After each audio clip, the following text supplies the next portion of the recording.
Hello everyone, Assalamu alaikum. This is Murium and welcome to my channel Murium's Mirror. অনেক দিন আগে আপনাদেরকে বলেছিলাম যে ছাদে কারোর ওল গাছ হয় কিনা জানি না, তবে আমাদের লাগানো হয়েছিল। সেই গাছটা এতদিন পরে আমরা আজকে তুলবো আর দেখব যে তার গোড়াতে আসলে কতটা ফসল হয়েছে।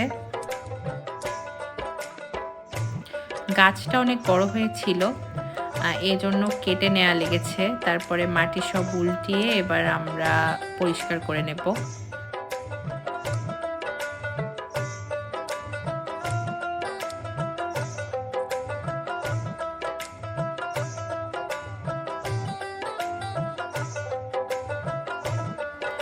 গাছ আর এত শিকড় দেখে আমি তো ভেবেছিলাম অনেক বড় হবে, কিন্তু আসলে অত একটা বড় হয় নাই। তবে আমাদের ছোট পরিবারে একদিন হয়ে যাবে এরকমই হয়েছে।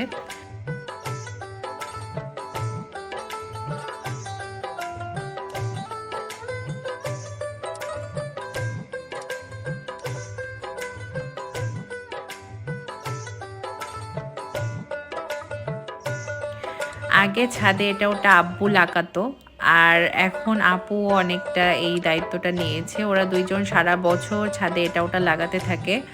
আর আমি তো নিজেই আপনাদের সাথে অনেকবার শেয়ার করেছি আমাদের ছাদ কৃষি, তবে এই ওল গাছ বা কচু জাতীয় কিছু আগে কখনো লাগানো হয়নি, এবারই প্রথম। আর যাক, আলহামদুলিল্লাহ যা হয়েছে আমাদের ছোট পরিবারে একদিনের জন্য ঠিক হয়ে যাবে। তবে এটা হচ্ছে মানুষের একটা শখ, আনন্দ দেয়।